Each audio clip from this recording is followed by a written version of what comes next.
Hello दोस्तों, welcome to YouTube channel में आपका स्वागत है। पहला क्वेश्चन है, निम्नलिखित में से किस नदी का बेसिन सबसे बड़ा है? तो गोदावरी नदी का बेसिन सबसे बड़ा है। एक का आंसर सी होगा। भारत का सबसे बड़ा कॉरिडोर कौन सा है? रामेश्वरम मंदिर। भारत का सबसे बड़ा गुफा मंदिर कैलाश मंदिर कहाँ है? एलोरा में। भारत की सबसे बड़ी मीठी पानी का झील कौन सा है? बुल्लर झील कहाँ है? कश्मीर में। सबसे लंबी सुरंग कौन सा है? जवाहर सुरंग कहाँ है? जम्मू कश्मीर में। कितना बड़ा है? 1.5 किलोमीटर। सबसे बड़ा कृत्रिम झील कौन सा है? गोविंद बल्लभ पंत सागर झील। सबसे बड़ा डेल्टा सुंदरवन कितना वर्ग किलोमीटर? 12,872 वर्ग किलोमीटर में। सबसे बड़ा लिवरपूल कहाँ है?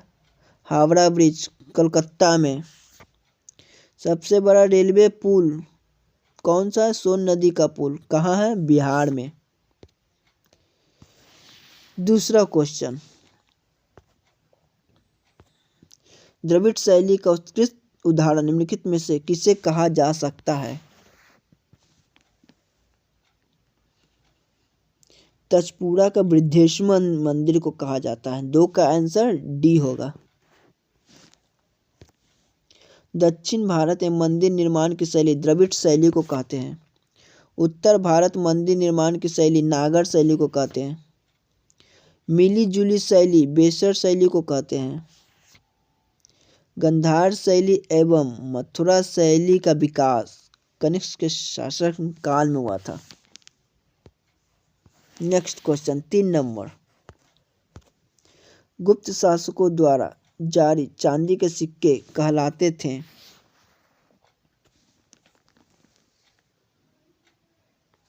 रूपक को। 3 का आंसर ए हो जाएगा, रूपक। गुप्त शासकों द्वारा जारी सोने के सिक्के को दिनार कहा जाता था। सातवाहन शासकों ने चांदी, तांबे, सीसा, प्लेटिन और कांस्य की मुद्राओं का प्रचलन किया था। नेक्स्ट क्वेश्चन 4 नंबर, दिल्ली के किस सुल्तान ने अपनी सेवा का प्रबंध मंगोल का अनुसरण करते हुए दशम प्राणी से करने का प्रयास किया? किसने किया था? अलाउद्दीन खिलजी ने। 4 का आंसर बी होगा। अलाउद्दीन ने सेना को नगद वेतन देने एवं अस्थायी सेना की नींव रखी थी। अलाउद्दीन खिलजी ने घोड़ा दागने एवं सैनिकों का हुलिया लिखने की प्रथा की शुरुआत किया था। कौन? अलाउद्दीन खिलजी ने। अलाउद्दीन खिलजी ने सिकंदर आसानी की उपाधि धारण किया था।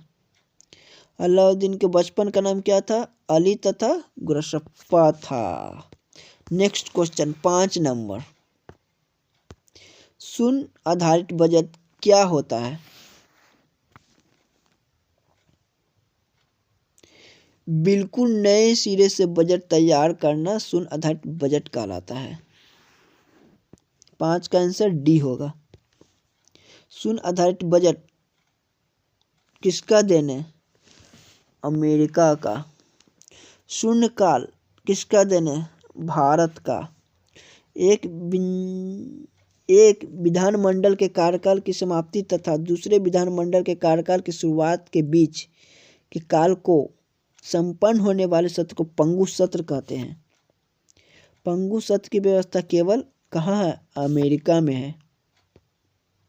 नेक्स्ट क्वेश्चन 6 नंबर, मुद्रास्फीति का सर्वाधिक बुरा प्रभाव पड़ा था।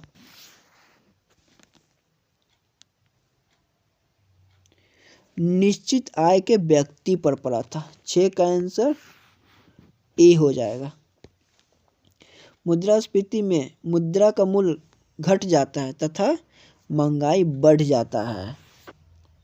मुद्रास्फीति की माप सामान की कीमत सूचकांक द्वारा की जाती है। थोक मूल्य सूचकांक का आधार वर्ष क्या है पता है? 4-5। Next question 7 number. किस अर्थशास्त्री ने विकासशील देशों में रोलिंग प्लान की हिमायत की? Gunnar Myrdal. 7 का आंसर बी होगा। रोलिंग प्लान की अवधारणा को 5वीं पंचवर्षीय योजना के दौरान अपनाया गया। गुन्नार मिडल ने विकासशील देशों में रोलिंग प्लान की हिमायत की। प्रथम योजना है जो रोड डोमर मॉडल पर आधारित है। द्वितीय पंचवर्षीय योजना पीसी महानोव विश्व के विकास मॉडल पर आधारित है। Next question 8 number. शिवाजी के 8 मंत्रियों की परिषद को अष्टप्रधान कहा जाता था, जिसका प्रधान होता था पेशवा। 8 का आंसर सी होगा। बालाजी बाजीराव ने पेशवा के पद को वंशानुगत बनाया। बालाजी बाजीराव को नाना साहब के नाम से भी जाना जाता था। बालाजी बाजीराव के समय में ही पानीपत का तृतीय युद्ध कब हुआ था? 14 जनवरी 1761 को। बाजीराव प्रथम को लड़ाकू पेशवा और हिंदू शक्ति का अवतार कहा जाता था। Next question 9 number. Capital market का अर्थ होता है प्रतिभूति बाजार से है, मुद्रा बाजार से, म्यूचुअल फंड से। ये कैपिटल मार्केट का अर्थ सबसे है, इसलिए 9 का आंसर डी हो जाएगा, उपयुक्त सभी। 1894 में अहमदाबाद स्टॉक एक्सचेंज की स्थापना हुई। 1908 में कोलकाता स्टॉक एक्सचेंज की स्थापना हुआ। वर्तमान में भारत में 24 मान्यता प्राप्त स्टॉक एक्सचेंज है। भारतीय प्रतिभूति एवं विनिमय बोर्ड सेबी की स्थापना कब हुआ था? 1988 में। नेक्स्ट क्वेश्चन 10 नंबर, जो आखिरी क्वेश्चन है। कार्बोहाइड्रेट निम्नलिखित में से किस में नहीं पाया जाता? तो 10 का आंसर हो जाएगा बी, पालक में नहीं पाया जाता कार्बोहाइड्रेट। मछली के लीवर तेल में विटामिन डी पाया जाता है। मछली और मांस में ज़्यादा क्या पाया जाता है? प्रोटीन। गाजर मूली विटामिन ए पाया जाता है। टमाटर में विटामिन के पाया जाता है।